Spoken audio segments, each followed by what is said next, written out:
Oh,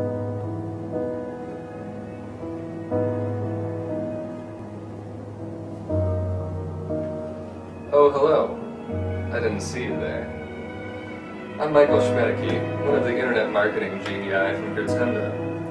And when I'm not hunting lions on the African savannah, I often think about website design best practices. Would you like to know more? So, the first type of website design layout that we'll speak about today will be the one-column layout. The one-column layout is what you use to do things like your home page and any sort of promotional page that is all about promotion or all about conversion and doesn't require any subsequent navigational elements or promotional pieces inside of it.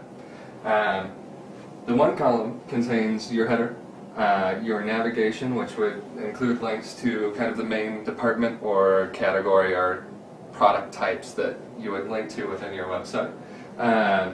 The footer would contain the same information across your site. That would be things like your privacy policy, your terms and conditions, and you know, your contact us and maybe a phone number down there. The next type of element that we'll speak about is the two-column left. Again, it contains the header, the navigation, and the footer. But with the left column, it's a best practice to use that for your navigational or your content organizational elements.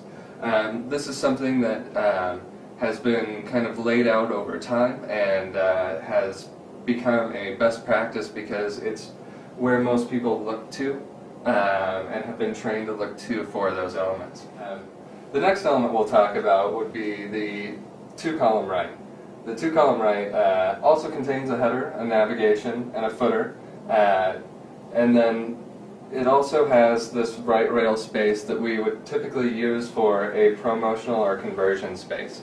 If you are using it for a conversion space, that should typically be in the top spot, as that is your kind of primary call to action within a page, because at all times you want to make sure that people are able to convert on your website.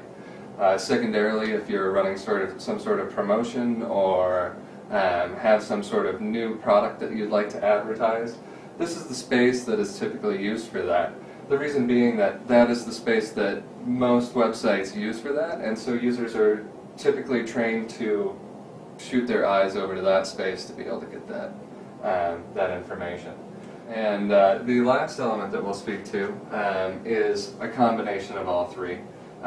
Which we don't have pictured here, but essentially is both the left and the right navigation. And as you would assume, again, it would utilize the navigational elements and the content organization elements on the left-hand side, and the promotional and conversion-related elements on the right-hand side. That is it for our best practice today. Please look for more